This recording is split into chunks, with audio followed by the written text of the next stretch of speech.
एक बार कृष्ण बच्चे के रूप में पैदा हो गए, उसके बाद कोई बच्चा किसी और नाम से बुलाया ही नहीं गया। बता दीजिए माएं जहां बैठी हो, कसम खा के कलेजे पे बता दीजिए, इस भारत में, इस विश्व में ऐसी कोई मां नहीं हुई जिसने बचपन में खिलाते हुए कन्हैया ना कहा। बचपन जिया तो ऐसा कि हर एक मां ने अपने बेटे को कन्हैया कहना शुरू किया। जवानी जी तो ऐसी कि इश्क में पागल बच्चों को आज भी पूरा देश कन्हैया कहता है। युद्ध रचाया तो ऐसा कि 5 निर्वासित लड़कों को विश्व विजेता बना दिया, और ज्ञान दिया तो गीता जैसा, जिस पर सारी दुनिया के नोबेल पुरस्कार कुर्बान किए जा सकते। और यह कृष्ण का बचपन मेरे ख्याल से पूरी दुनिया की किसी कथा में, किसी कहानी में, किसी वास्तविकता में किसी बच्चे का ऐसा बचपन नहीं है जितना कन्हैया का है। छोटे शिशु के रूप में हमें अन्य धर्मों के देवता भी मूर्तियों में मिलते हैं, मैं उनका अनादर नहीं करता। भगवान किसी भी रूप में आया, चाहे संदेशवाहक बन के आया, चाहे कुछ बन के आया, शिशु के रूप में तो सभी अच्छे हैं। छोटा बच्चा तो किसी का भी अच्छा लगता है, किसी भी पशु का भी बच्चा अच्छा लगता है। ये तो त्रैलोक्य का स्वामी भगवान जो प्रतिपल जगत को यह एहसास कराते हैं कि वो ईश्वर है,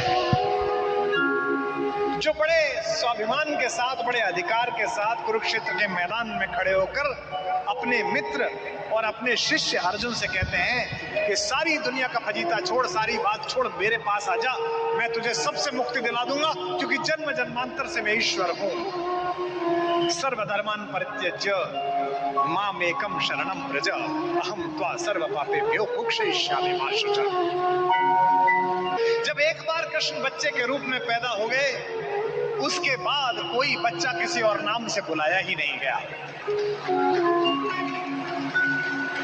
बता दीजिए माएं जहां बैठी हो, कसम खा के कलेजे पे बता दीजिए, इस भारत में, इस विश्व में ऐसी कोई मां नहीं हुई जिसने बचपन में खिलाते हुए कन्हैया ना कहा। मेरा कान्हा, मेरा लाला, सबने बोला है।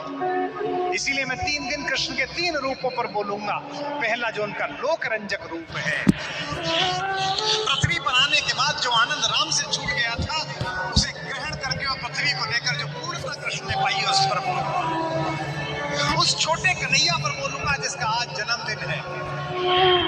एक तो राम है जो 4 भुजाओं के साथ पैदा हुए, जैसे तैसे माँ ने कहा तब जाके रामचंद्र जी हुए।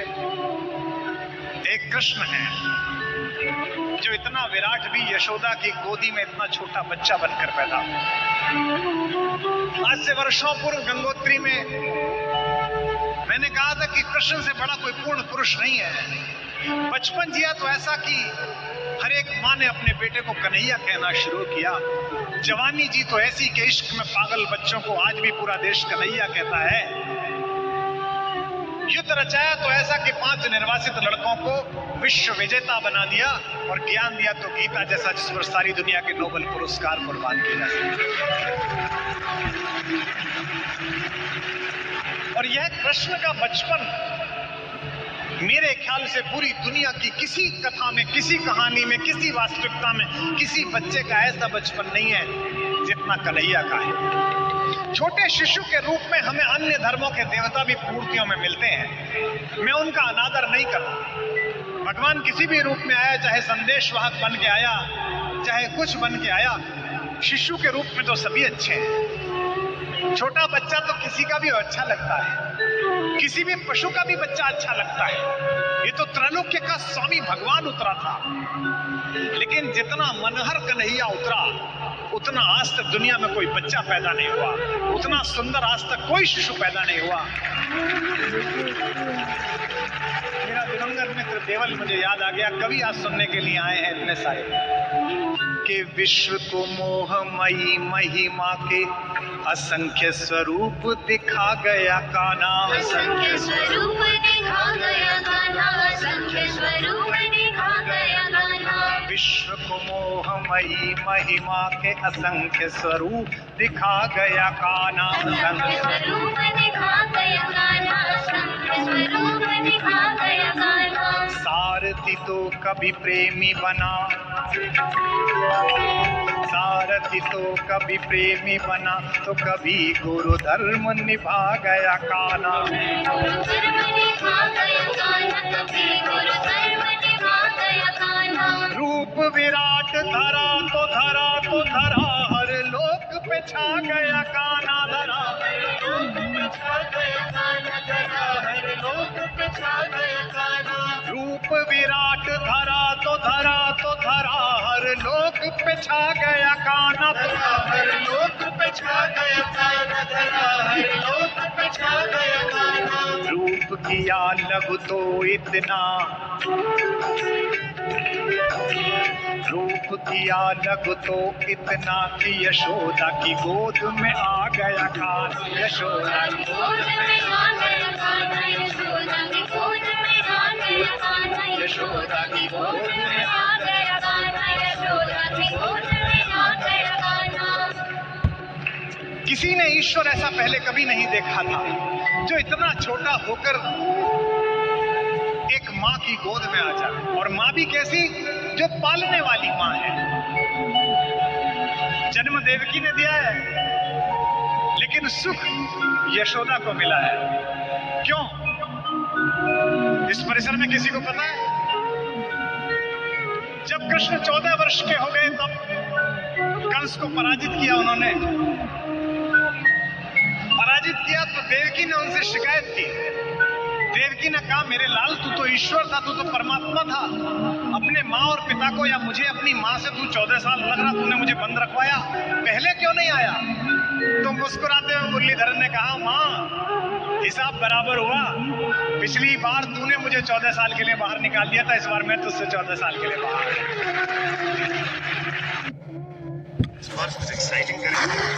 ये जो शिशु है, यह जो बालक है, दुनिया की माओं ने कभी ऐसा कृष्ण नहीं देखा, दुनिया की माओं ने ऐसा भगवान नहीं देखा था। सूर लिखते हैं कि पालने में झुलाती है माता, और क्या गाती है? कभी भी बच्चे को खिलाते समय कोई भी माँ सही लोरी नहीं गाती। अगर बच्चे आप में से कुछ लोगों ने जरूर पाले होंगे तो उनका अंदाजा होगा, जो छोटा बच्चा पैदा होता है, भाई कोहनी तक हाथ जोड़ लेते हैं माँ बाप। एक तो वो फोनेटिक समझता है, उसको सुलाते समय कोई लोरी गाने की जरूरत नहीं है, आप कुछ भी गा दो, बस वो रिदम में होना चाहिए। मेरी बड़ी बेटी जब छोटी थी तो हम दोनों कॉलेज में पढ़ाते थे राजस्थान में, तो मेरी श्रीमती जी क्लास पढ़ाने जाती थी, तो इतनी देर मैं रखता था उसे, फिर वो क्लास पढ़ा के आती थी तो वो रखती थी, तो पहले क्लास उनकी पढ़ती थी, तो वो जग जाती थी, उसे पता था माँ जाने वाली है, तो मैं उसको गाना सुनाता था। उसका घर में नाम था पोयम, तो मैं उसे सुनाता था, पोयम रो नाना, पोयम रो नाना, और मैं इसमें सुनाता था, मम्मी जाएगी तो अपने नैन भिगो नाना। वो इतनी तेज हो गई थी, उसे पता लग गया था कि ये वाला गाना तब गाया जाता है कि जब मम्मी जाती है। तो एक दिन उसने बड़ा अद्भुत काम किया, मैंने उसको कहा पोयम रो नाना, तो उसने मेरे मुंह पे हाथ रख दिया, बोला ना रोना, आपके कहने पे चुप नहीं होंगी। ऐसे ही कन्हैया को माँ सुला रही है, जैसे हलरावे दुलरावे मलहावे, को जोई सोई कछु गावे। यशोदा को कोई कविता नहीं आती है, यशोदा कोई गायिका नहीं है, यशोदा का स्वर किसी गंधर्व संगीत महाविद्यालय की तपस्या में तपा हुआ स्वर नहीं है, लेकिन बच्चे को संगीत महाविद्यालय का स्वर नहीं चाहिए, दुनिया के हर बच्चे को अपनी माँ का आवाज चाहिए, अपनी माँ का स्वर। और देखना सूर कितना सुंदर वर्णन करते हैं, दुनिया की हर माँ क्या कहती है बच्चे को सुनाने के लिए, शिकायत किससे करती है? ये नहीं कहती कि ये नहीं सो रहा, किससे शिकायत? नींद से शिकायत करती है कि तू नहीं आ रही, निंदिया रानी जल्दी आ जा।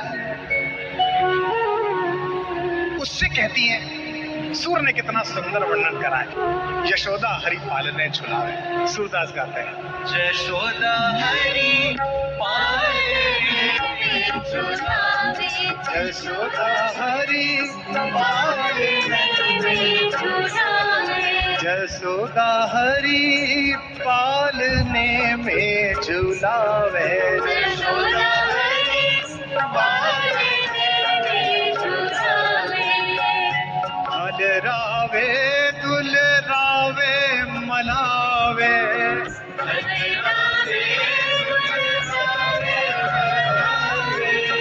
जोई सोई कछु गावे, यशोदा हरि पालने में झुलावे, यशोदा हरि पालने में झुलावे। क्या कहती है? नींद से मेरे लाल को आऊ निंदरिया, मेरे लाल को आओ निदरिया, मेरे लाल को आऊ निंदरिया, मेरे लाल को आओ निदरिया, काहे न आन सुलावे, यशोदा हरि पालने में झुलावे, यशोदा हरि पालने में झुलावे। तू काहे नहीं बेगही आवे, तू काहे नहीं बेगही आवे, तो को कान बुलावे, यशोदा हरि पालने में झुलावे, यशोदा हरि पालने में झुलावे। सोवत जान मोन वे रही रहे, सोवत जाने मोर रही, करी करी सेन बतावे, यशोदा हरि पालने में झुलावे, यशोदा हरि पालने में झुलावे। यही अंतर अकुलाय उठे हरि,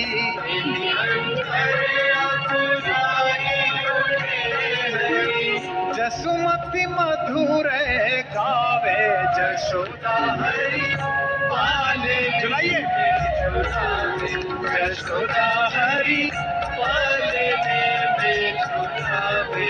और सूरदास कहते हैं कि जो सुख मुनियों को, संतों को, देवताओं को दुर्लभ है, भगवान को इतनी देर निहारना चुपचाप,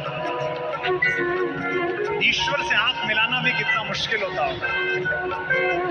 जब सूरज से आंख नहीं मिला सकते जो भगवान का सेवक है, तो भगवान से कोई कैसे आंख मिलाता हो। लेकिन अगर भक्ति इतनी प्रचंड हो तो आंख मिला सकते हैं, निहार सकते हैं, जैसे यशोदा निहारती है। जो सुख सूर अमर मुनि दुर्लभ, जो सुख सूरे अमर मुनि दुर्लभ, सोनंद भामिनी पावे, यशोदा हरि पालने में झुलावे, यशोदा हरि हाथ उठा के पालने में झुलावे, यशोदा हरि पालने में झुलावे, यशोदा हरि पालने में झुलावे।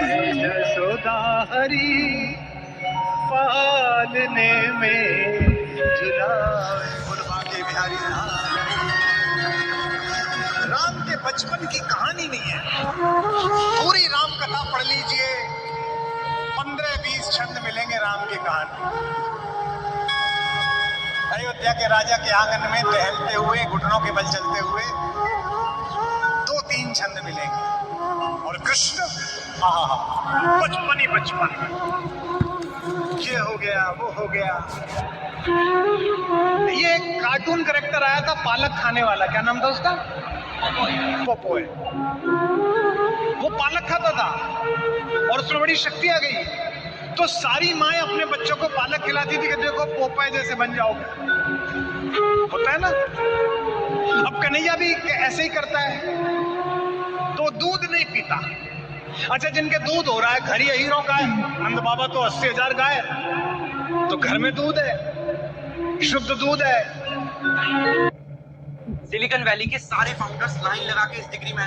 उस समय में पुरुषों के लिए आकर्षण का विषय उनकी चोटी होती थी। तो माँ कहती थी तेरी चोटी पड़ेगी। तो सूर्य ने कितना सुंदर दृश्य पैदा किया, एक हाथ से चोटी पकड़ रही थी और एक हाथ से गिलास, और पी रहे और कह रहे हैं तो बड़ी नहीं। मैं कितनी बार मैंने दूध पी लिया।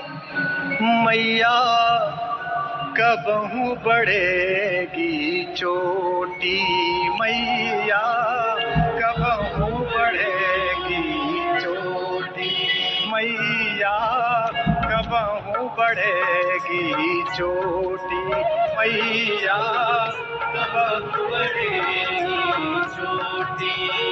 इतक बार मोए दूध पियत भई, इतक बार मोए दूध पियत भई, इतक बार मोहे दूध पियत भई, इतक बार मोहे दूध पियत भई।